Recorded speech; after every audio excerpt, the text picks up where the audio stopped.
there, welcome to I'll Knit If I Want To. I'm Andrew Mowry of Drea Renee Knits, and this is a little weekly podcast where I try my best to answer some of your questions.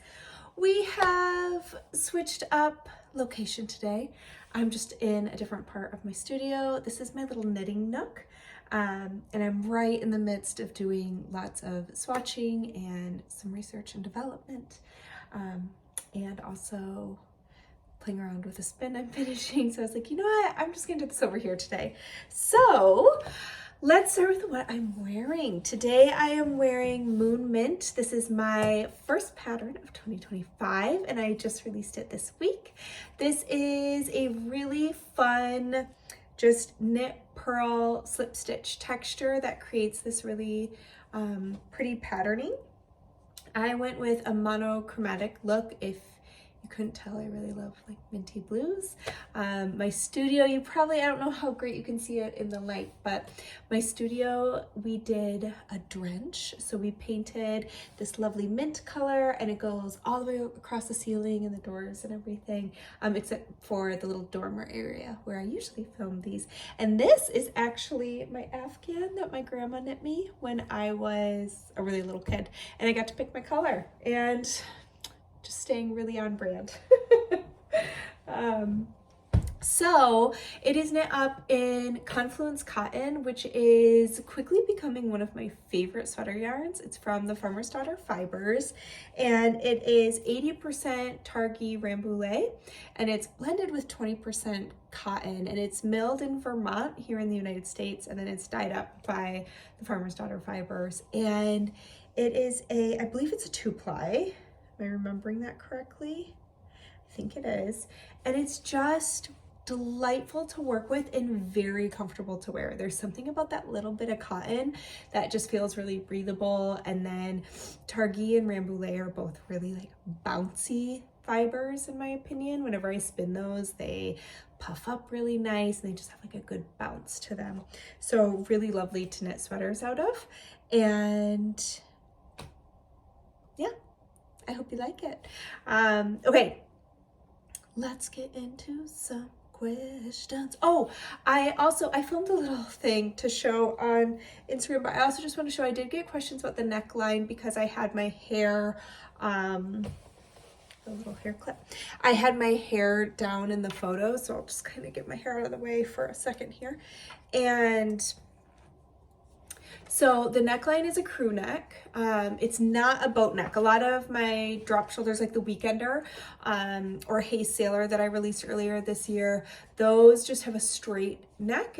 They're boat neck. This does have rounded neck shaping to create more of a crew neck. It's a little more open than like a tight, kind of like this crew neck, although that would be one of my favorites. But it's a little more open, but it does have that nice round neck shaping, and then it comes up a bit higher in the back to do a nice raise in the back neck so that it drops in the front neck so you don't get that like too close to the front neck deal. So anyways, I just wanted to show that so you knew what the neck looked like. All right, let's get into some questions. It's funny, I'm further away from the camera than I usually am, and I'm like, can you hear me? I literally have headphones in. I know you can hear me, but I feel very far away from the camera.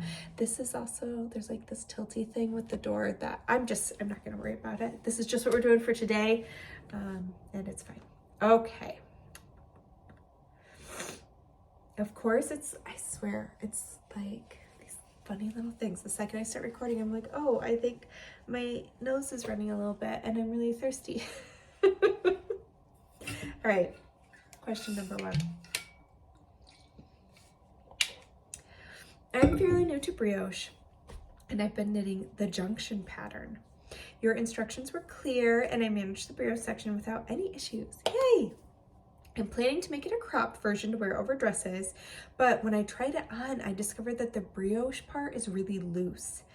I know that you've said brioche is stretchy, but I'm afraid it might not get enough wear the way it is now. I haven't started the ribbing yet, and I haven't decided whether I'll knit the sleeves to the pattern length or keep them as short sleeves. Would you have any advice about how I might deal with this, or will it maybe settle after blocking and wearing? Okay, so here's the thing with brioche, and I talk about this a lot whenever I teach brioche. Even if you are the tightest knitter in your group of knitting friends, you will knit brioche looser than how you usually knit. And that's just because of the structure of the fabric. So because we have all those yarn overs thrown in every other stitch, it creates just a more like accordion-like, ribbing-like pattern fabric that wants to open up. So if pre-blocked that brioche is feeling too loose, it's gonna feel looser once you block it. So unfortunately, my advice would be to reknit it and to go down at least 1 needle size, but I would check your gauge and see what that's looking like. But that is what I'm thinking it is that, especially as your confidence grows, you know, like a lot of times when we first start trying a new technique, we might knit it really tight because we're nervous, and so we're kind of like gripping our needles and our yarn a little tighter. But as we get more confident, we relax into it, and then a lot of times we can loosen up.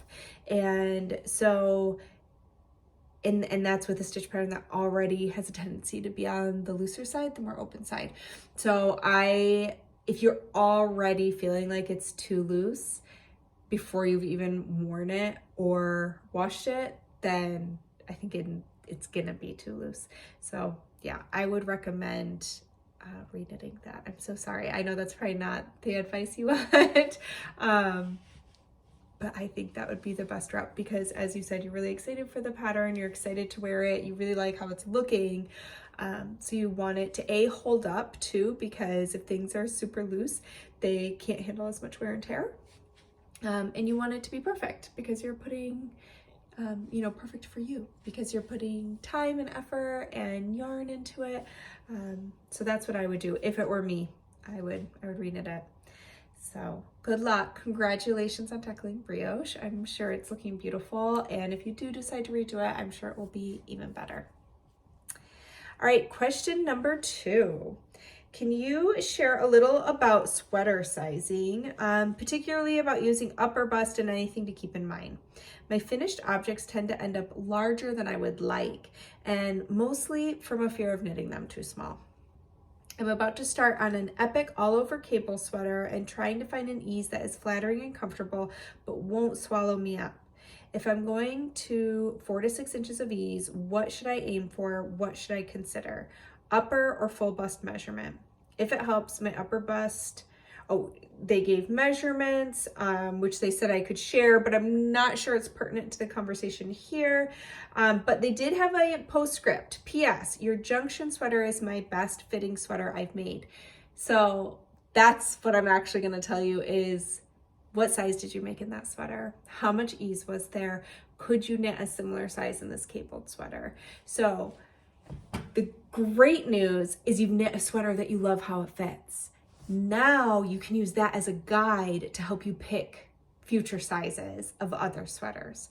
So as far as upper bust and full bust goes, I have some friends, I've mentioned this in a previous episode, I have some friends who add the ease to their upper bust, and they find that they get a better fit for them. You can absolutely try that. It has not become commonplace for knitting patterns to include upper bust measurements or for that information to be available on a schematic. In knitting patterns generally, the focus is definitely on the full bust, and so that is what I would say the majority of the patterns are going to tell you to look at. There's a couple of patterns out there that talk about upper bust, but it's just not commonplace, unlike sewing where upper bust is often measured in patterns. So I think one of the reasons for that, especially when comparing sewing and knitting, is that knitting creates such a flexible fabric, unlike sewing, depending on what fabric you're using. If you're sewing woven fabrics, then they just don't have as much flexibility and stretch. if any at all. And so you don't have any wiggle room. It needs to fit tailored. It needs to fit properly, depending on what kind of style you're sewing. So anyways, let's get back to how to choose that size. So take note, know that your tendency is to choose a size too large because you're afraid of knitting it too small, and try to correct that. And you're probably going to feel a little uncomfortable when you're first doing it because of that fear of like, oh, I don't want to knit this and have it not fit. But reassure yourself with, if you have gauge and you're kind of, you can check throughout. That's why I always recommend when you do your gauge swatch to measure it pre-blocking and post-blocking, and have both of those written down, because then as you're knitting your sweater, you can check that gauge against your pre-blocked gauge swatch to make sure you're staying consistent, so that once you block your sweater, that gauge will match your post-blocked gauge swatch. So that's a good way to just make sure you're being consistent. But if you have gauge, then your sweater should turn out to the correct measurements that are listed in that schematic. So you can trust that and know, okay, I'm picking the right size. I don't need to go a size up. I'm gonna knit this, and it's gonna be the measurements that are gonna be best for my body. And again, go pull out that Junction sweater and measure it. And if you love the fit of that, that is what I would use as your guide. I would think about upper arm and full bust as two places. Now, if you do want to consider your upper bust, and that cabled sweater happens to have an upper bust measurement in there, then you could measure across the upper bust of yourself and of the Junction sweater, and you could compare that to the sizing that's available in your cabled sweater. But otherwise, I would just focus on full bust and how that Junction sweater fits, and I would try to go to a similar size for your cabled one. And this is also where I talk about like my magic numbers. All I mean by that is they're my favorites. They're the numbers that I have found, oh, when I knit a sweater with this much ease in this style, that tends to work out well, and I feel really comfortable, and I wear that sweater a lot. So by jotting that down, it helps take the guesswork out when I go to knit future patterns. I know, oh, I really like when my sleeves end here, and I like this amount of ease on my bust or my waist, and I like this length, and I like this kind of neckline. By just jotting those down, we just tend to not remember otherwise. And so it can be really, really helpful to have all those like right in your knitting journal or in the notes app on your phone, so that you can reference those when you're picking sizes. And then you know that you're picking the right size for you. All right. Question number 3. So this was a really, really long one, so I pared it down. And so we could get to the meat of the question, if you will. My question has to do with picking the right yarn for your sweaters that is available to me and within my budget. I don't know where to start to find a suitable and affordable yarn. I have no problem finding yarn for small accessory patterns, but I'm more nervous for sweater knitting, trying to avoid wasting time and money. I noticed that you make a general recommendation for what type of yarn, DK, etc., and fiber content. But because I haven't, okay, basically they go on to say they want to make sure they're picking yarn that has the same drape or stitch definition, all those things that are important in a big project. And any guidance for new sweater knitters on the type, not so much the brand, would be very helpful. Is that something you would do in the future?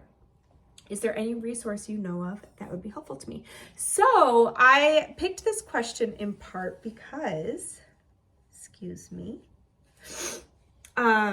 it's a great opportunity to let you know or remind those of you who may have known in the past but forgotten. So for about 5 years now, all of my patterns from about 2020, I include yarn alternates. So if you go to my pattern page, either on Ravelry or my website, scroll to the bottom of the notes, the details, and you'll see there's actually a link for yarn substitutions. And we put together a list of, it's a PDF you can click on, and it pops right up on the internet, and it is ones that we feel like would be a good substitute. Obviously, we haven't been able to test them, But my friend, I've had 2 different people do them, and right now it's my friend Allie who does them, and she has an extensive knitting history. She's knit all kinds of things, lots of different yarns. So she's just a great resource. And she was already doing something similar to this for fun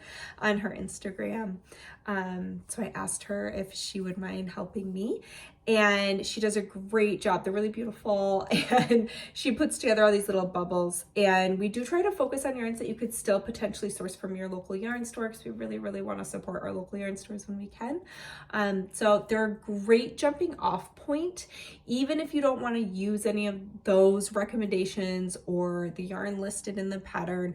All of them will give you some good information for what is available to you, whether it be locally or in your budget or any of those parameters that you're looking for. So it's just a great way to start like getting some more comparisons in there. So that's where I would start. I would start by clicking that link and checking out what we have in there, and they're already priced out and everything.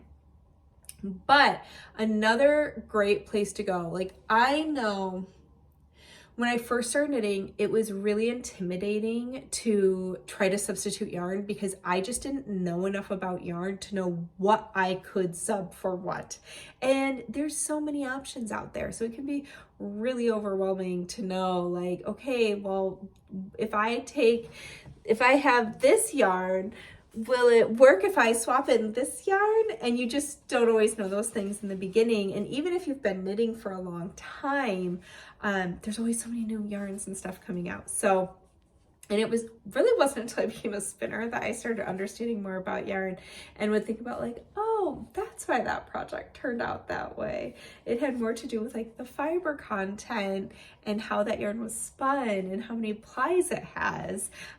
Everything plays a role. So it's hard to beat, what's the word?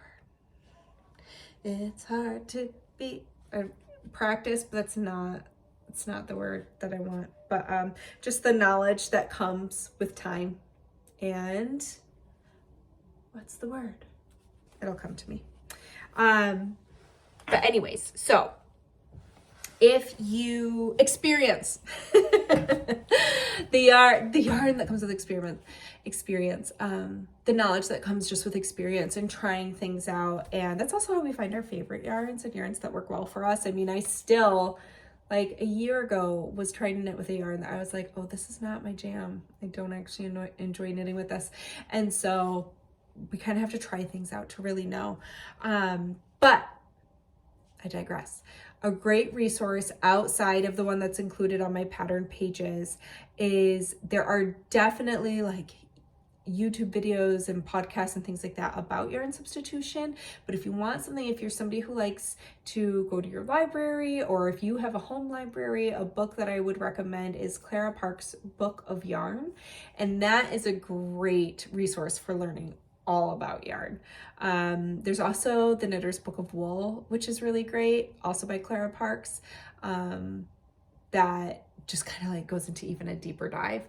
And that's going to go, more into like breeds and stuff like that. But anyways, Clara Parks Book of Yarn or Knitter's Book of Yarn, I have it up. I'm going to link it for you. But I think that would be a great resource to look through. One thing that always stands out to me, so a lot of times things that I think are important to pay attention to when you're trying to do your own substitutes is comparing the weight to yardage ratio. So looking at how much that skein weighs, grams. I prefer grams over ounces, because grams is just a more detailed number, more specific. Wow. Listen, it might be time for a coffee.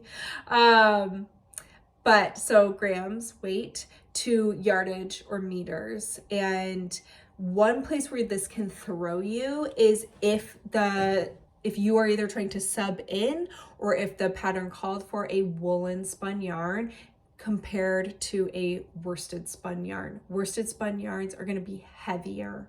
So you are going to get less yardage per gram than a woolen spun yarn. And that's because a woolen spun yarn has like a core of air, and it's just a lighter weight. so it doesn't weigh as much, even if it's the same length. So that's another thing to try and pay attention to is, how is this yarn spun? That's not always going to be listed on a label. So again, it kind of comes with experience.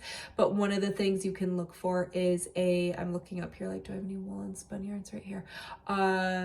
Woolen spun yarn is going to be more matte in appearance. This is not woolen spun, but it kind of reminds me, I don't know if I have enough light over here. Block my face out. Anyways, it's like a little more matte, it's a little more fuzzy, it's less defined compared to a worsted spun yarn.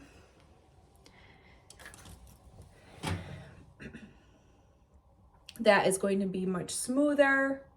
You can really see the plies twisting around each other. It's really defined. It's gonna be a lot heavier.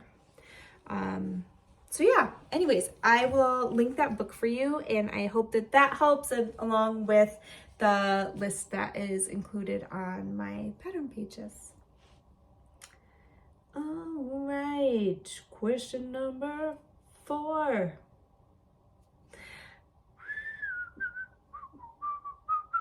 Okay, speaking of plies, my question is about ply. Can you talk about what would make me prefer 2 plies over 3, 3 over 4, etc., or the other way around? How does it impact the gauge, the finished object, or does it? I'm getting ready to knit a simple cardigan and want to know if I should be thinking about this when shopping for yarn. Thank you, thank you. Okay, so yes, ply can definitely matter. It doesn't have to be a huge important thing if you don't want it to be. But it can be really interesting to understand how ply is affecting what you are trying to make. And when I started to understand ply more, it helped me understand why some of my projects turned out the way they did. So in general, to make it kind of simplified, 2-ply yarns are really lovely for lace. And the reason that is because they, when you knit them, they want to bounce off of each other. So if you are doing lace and you have eyelets in there, they want to pop the eyelets open. So it creates really lovely lace fabric. It's also considered a jumper weight, because a lot of people love a 2-ply for a sweater. I don't know the reason or the history for that part, but that is, sometimes you'll hear it called jumper weight. But 2-ply yarn, great for lace. 3 or more plies, great for cables. The reason for that is that the more plies there are in a yarn, the rounder the yarn becomes, the better the stitch definition. So if you are doing cables and you really want them to be sharp and crisp, you might want to try doing a 3 or more plied yarn so that you can really get like maximum pop for your cables. That doesn't mean that you can't use any other ply for cables or any other ply for lace. It's just depending on what you want to achieve, how controlled you want it to be, and how much you care about that side of things. I will say that I did a single ply shawl that had eyelets in it, and they tended to collapse, and I wasn't sure why. It's like when I would block it, they'd be beautiful, and then as I would wear it, they would kind of start to collapse on themselves. Once I learned that the 2 plies help bounce and open up those eyelets, I was like, oh, that makes so much sense. And the single ply doesn't do that. It just kind of collapses in. So I think that could be really helpful to know.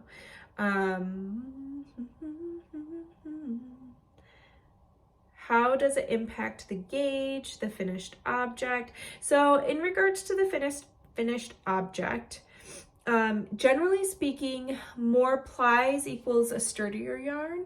So a single ply yarn, depending on the fiber, might have more of a tendency to pill. But notice I said depending on the fiber.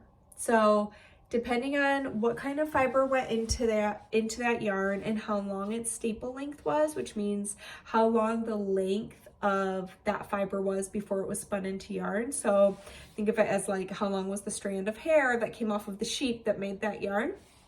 If it's a longer staple length, there's less chance that it will pill.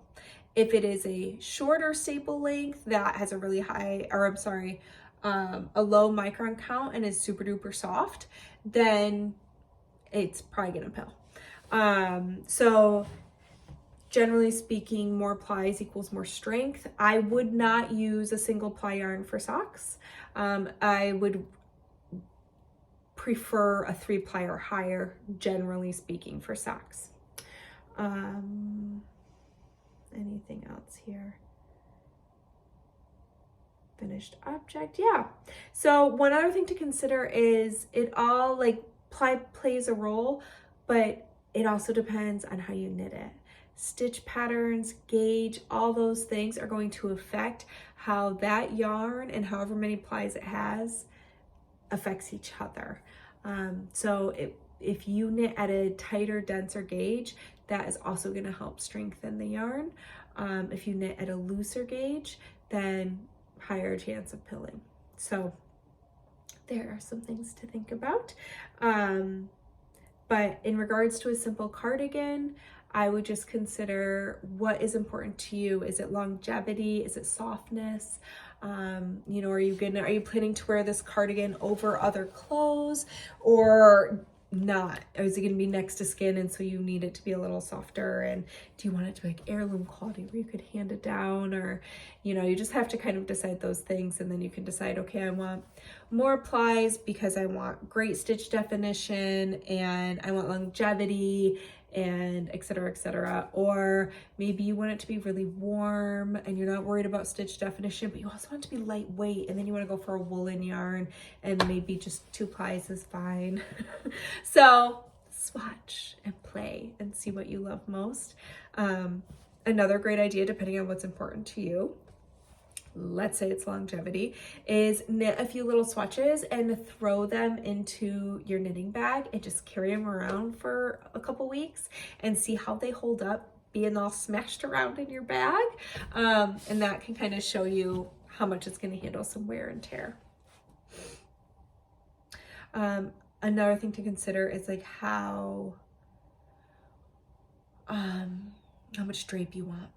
So that's going to come down to all kinds of things, including fiber content, but you'll know that by knitting a nice big swatch and wet blocking that swatch and kind of holding it up and flopping it around and seeing, you know, I think I have some swatches right here, seeing what that drape is like, you know, just kind of whoop, whoop, ooh. What is this like? And I always love to do like the little wrist test and be like, okay, how do I feel about that? Oh, it's so soft. Okay. All right, last question. I was gifted a work in progress from a friend who passed away. I'm so sorry for your loss. The project is mostly finished, knitted from the bottom up, Fair Isle sweater. It was given to me without a pattern. I can see that she put steeks in for the sleeves and a column in the center to create a cardigan. I'm not sure how many stitches I should pick up for the sleeves and or collar/button band. Would you do 1-to-1 or another ratio? The sweater is knit using fingering weight yarn, size 1 needles. Thank you for your help. Okay, so one thing you could consider doing if you think they used a pattern is you could try looking it up. You could look it up on Ravelry. You could, by typing in, because they have all kinds of filters like Fair Isle and pullover or cardigan and all these things. You could also post a picture on social media and see if anybody recognizes the pattern.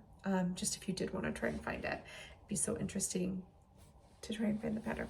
But here's what I would do for your button band. My preferred ratio, if you are picking straight up like you are going to do for a steeked opening, is 5-to-7.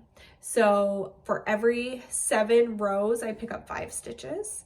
And the way that breaks down is 2 out of 3 rows and then 3 out of 4 rows. And that's how you get your 5 out of 7. So I count 1, 2, skip 1, 1, 2, 3, skip 1, 1, 2, skip 1, 1, 2, 3, skip 1. And that is my favorite pickup rate for a button band, unless it's a special situation. And as far as the sleeves, you know, one thing you could do is you could find their gauge, and then I would measure the sleeve opening. and I would just do that math. So let's say that at that gauge, I mean, that gauge has got to be pretty tight if it's fingering weight on a size 1 needle. Let's say it is 32 stitches for 4 inches or 10 centimeters. So we're looking at about 8 stitches per inch. And let's say there's a sleeve opening of 8 inches. So now you need to do, okay, 8 times 8, I need to pick up 64 stitches on each side of that opening after I've opened the steek. So that's probably what I would do, is I would try to figure out what their gauge was, what's the distance I need to pick up stitches, and just do that math. And that should be pretty good for the sleeves, but I hope that helps. And all right, I've told you about my sweater, and we have a couple knit-alongs that are almost over. So the Insta Friends knit-along, we're knitting Hey Sailor, and this is an annual knit-along that I do with Jess from La Mercerie, and that ends on the 31st of this month. So there's only about less than 2 weeks left, or exactly 2 weeks. So if you have been joining us for that, that is going to be wrapping up in a couple weeks. And then also the DRK Spin It to Knit It Knit Along ends in February. So that one's going to be winding up too. I've actually seen a bunch of them popping into my feed lately as people are getting their projects finished up. So I linked to some information about that below as well if you want to check them out, or if you are participating and needed those links again. And I think that's about it. I hope that you have a wonderful weekend. We have had the most amazing weather. It's been like living in a snow globe. It is just been this magic of literally, they're all just like floating fluffy flakes that seem suspended in air, like twirling around us for 3 days straight. It's been pretty marvelous. And now all of a sudden the sun's peeking out, which is good. I mean, we all need that sun to come back after a few days, especially here in Michigan. Michigan is a very cloudy place. But anyways, I hope that you have a great weekend. I hope you get to make some things. I'm going to jump back into my swatching, and I got to figure out this spin. Maybe I'll show you quick before we say goodbye till next week. I have been working on the Hedgehog Fibers Advent, and it has 24 colors. So spoiler, I'm about to show just bobbins, but if you're still working on yours and you don't want to see it, I will say farewell to you now. If you do want to see, please stick around. But it has 24 colors. They are all different, and I just spun them all separately. I was like, I'm just going to open it up every day and spin. So no plan, but I then transferred them to weaving bobbins, and I have them all laid out in a gradient, and I think I want to do a 3-ply, but I am trying to now decide how I'm going to divide them. So I'll show you a little peek. This will be interesting. Da, da, da, da. Okay, can we see it? There they are. So there they are. So I am trying to decide how I'm going to divide these. At first I thought, okay, I'm just going to do 8 bobbins and line them up. And so like this would be one of my 3-plies. And then 2, 4, 6. That would be, so those would be like my 3 separate plies, and I would ply them all together. But now I'm almost wondering if I should just do kind of like this. So if you can see what I'm doing, like this would be a ply going that way, you know. I'm gonna turn them off. Whoopsie, got a spinning wheel behind me. All right, so it would be kind of like this. I kind of think that is what I like. So then it's going to be kind of one big gradient. What do you think? Let me know. I'm not really sure. So I'd love to hear what you think. All right, I guess I should get back to work. I hope y'all have a great weekend, and I hope to see you back here next week. Bye.